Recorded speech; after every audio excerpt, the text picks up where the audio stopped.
Hi guys, so in this video I'm going to cover a company called CSL Finance.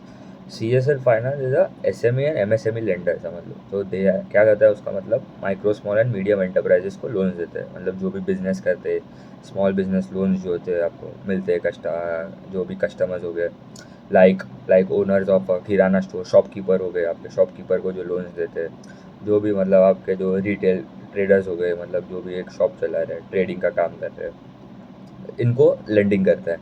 And usually कहाँ पे करता है? Tier 3, 4, 5, 6 cities में करता है, जहाँ पे मतलब the access to credit is not easily available for the customers. तो वो सेगमेंट में कैटर करता है। बहुत ही छोटा कंपनी है and they are present in 7 states.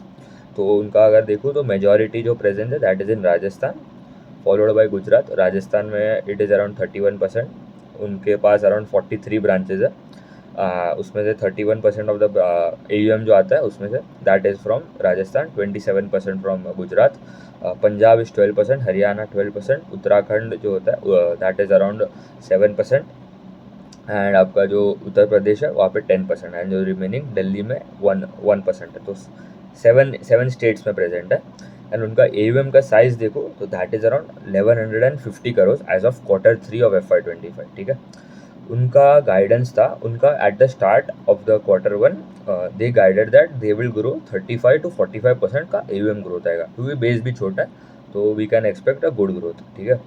तो Q4 ऑफ FY25 में उन्होंने बोला था कि दे will grow by Q4 of FY24 में उनका तब था AUM का साइज अराउंड 1000 करोड़ था। तो दे टारगेटेड दैट 1350 to 1450 करोड़ हो जाएगा हम लोग का bye end of Q4 of FY25। उन्होंने Q1 में ग्रो किया, अच्छा रेट से ग्रो किया, 35% प्लस ही था। Q2 में उन्होंने गाइडेंस डाउनवर्ड्स रिवाइज कर दिया टू 1250 to 1350 करोड़। तो दिस इज़ अ प्रॉब्लम। क्योंकि इनका थोड़ा MSME मतलब MSME एंड माइक्रो फाइनेंस का अगर देखूँ तो थोड़ा एक ग्रे एरिया जैसा बोल सकते हैं कि जो कस्टमर ने माइक्रो फाइनेंस से लोन उठाया होगा उसने MSME वालों लेंडर से भी उठाया होगा। ठीक है। तो माइक्रो फाइनेंस में तो अभी बहुत ही प्रॉब्लम है। आप देखो कंपनी सब स्मॉल फाइनेंस बैंक देख लो, उनमें प्रॉब्लम आ गया। फिर NBFC जो specifically focus on micro finance, जो आपका देखो अरमान फाइनेंशियल हो गया, फ्यूजन, स्पंदना स्फूर्ति हो गया, set in credit care, Muthoot micro finance, credit axis ग्रामीण जो मतलब मार्केट लीडर है, उनको भी प्रॉब्लम्स हो रहे हैं। तो वहाँ पे जो प्रॉब्लम हो गया तो इनको भी थोड़ा इम्पैक्ट तो आएगा ही एसेट क्वालिटी पे। तो उन्होंने 1250 to 1350 करोड़ कर दिया guidance for the AUM to reach. As of Q3 they reached 1150 crore. अभी next quarter they need to reach around more, तो मतलब to complete the target to मोर 100 करोड़ और करना चाहिए by next quarter of Q4। But when I am making this video उनका Q4 का business update आ गया है। ठीक है। तो उन्होंने उसमें क्या बोला, उन्होंने दे जस्ट रीच 1200 करोड़ के आसपास। तो मतलब जो गाइडेंस डाउनवर्ड रिवाइज कर दिया वो भी रीच नहीं कर पाया, तो that is a bad sign. फिर अभी उनका अगर डिसबर्समेंट का ग्रोथ देखो फॉर Q3 वॉज 14%, क्योंकि कम कर देते हैं डिसबर्समेंट, क्योंकि अभी खुद के बुक में अगर प्रॉब्लम्स होते हैं तो मतलब दैट इज़ तो मतलब they can not give out more loans. ठीक है। बट इसलिए उन्होंने क्या किया, उनका दो पार्ट होता है बुक का, रिटेल पार्ट होता है एंड होलसेल पार्ट होता है। रिटेल मतलब हम जैसे कस्टमर्स को जो लोन देते हैं, एवरेज टिकट है 2-3 लाख हो गया, 2 to 2.5-3 लाख के आसपास। एंड जो होलसेल वाला होता है तो मतलब जो बड़े बड़े कॉरपोरेट्स या कंस्ट्रक्शन कंपनीज को देते हैं, average ticket size goes up to 1 crore, 5 crore जितना जाता है आराम से। बड़े बड़े एवरेज टिकट साइज के लोन जो देते हैं कॉरपोरेट्स को, होलसेल कंस्ट्रक्शन के लिए लोन देते हैं, इंफ्रा प्रोजेक्ट्स के लिए लोन देते हैं। तो Q3 ऑफ FY24 में मतलब लास्ट ईयर अगर देखूँ YOY उनका 47% रिटेल में था एंड 53% होलसेल में था। तो तभी उन्होंने बोला था कि हम लोग रिटेल को प्रमोट करेंगे, मतलब रिटेल वी विल मतलब as a percentage of the AUM retail the share of retail would increase going ahead.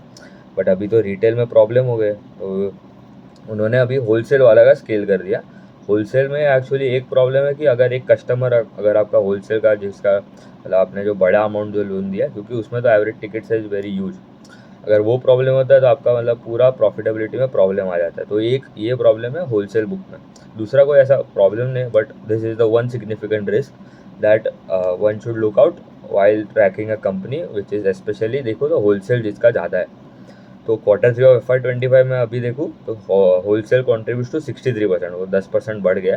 And retail is 37%। And ये हर ऑल्टरनेट कॉन कॉल्स करते हैं, मतलब Q2 में किया, अभी Q4 में करेगा, अभी the coming quarter they would do that. And उनका पैट में देखो तो पैट वॉज फ्लैट, मतलब कोई ग्रोथ नहीं आया क्योंकि प्रोविजंस बढ़ गए थे।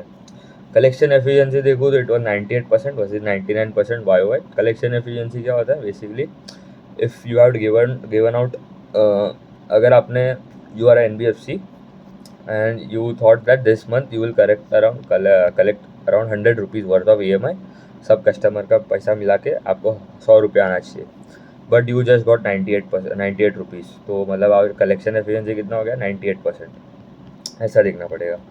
फिर उनका asset quality as improved quarter on quarter, तो that is a good sign. तो GNPA was around 0.38 versus 0.54 quarter on quarter, and NNPA was 0.23 versus 0.32 quarter on quarter. तो ये होलसेल में थोड़ा अभी ज़्यादा जा रहा है, इसीलिए उनका एसेट क्वालिटी थोड़ा इम्प्रूव हो रहा है।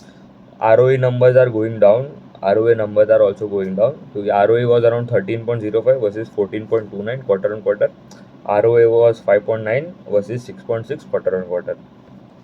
इनका they added just 1 branch in Q3 and H1 में 13 ब्रांचेज ऐड किए, तो मतलब 14 ऐड किए टिल 9 मंथ ऑफ FY25।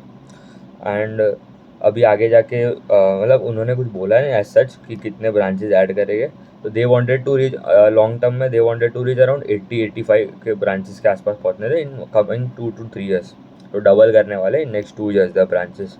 तो मतलब very very small company, we need to track it, and ऐसे कंपनीज में we can not put a big chunk at one go, ठीक है। ये हो गया। अब देखो फिर हाउसिंग फाइनेंस में और एक कंपनी है स्टार हाउसिंग फाइनेंस करके, और फिर NBFC वाले सेगमेंट में और एक company that is emerald finance करके। ये सब बहुत छोटे कंपनीज है, मतलब 500 करोड़ का आसपास का मार्केट कैप, 1000 करोड़, सब 1000 करोड़ के आसपास का मार्केट कैप है। तो we need to track this companies. जब तक मतलब एब्सोल्यूट नंबर में आप देखोगे तो 22% इज़ गुड नंबर, बट कहाँ से आया है वो, पहले बोला 45-35% के आसपास, फिर डाउनवर्ड रिवाइज किया टू 25-35%, क्योंकि प्रॉब्लम थे। अभी तो वो भी अचीव नहीं हुआ, मतलब दे जस्ट ग्रो अराउंड 20%, अगर पूरा अगर देखो FY25 वर्सेज FY24, क्योंकि Q4 का तो अपडेट आ गया था, बिजनेस अपडेट, उसमें दे हैव जस्ट 1200 करोड़ के आसपास का AUM का ग्रोथ, तो मतलब 20% ही आया ग्रोथ। ठीक है, उतना ही रखते हैं। Thank you.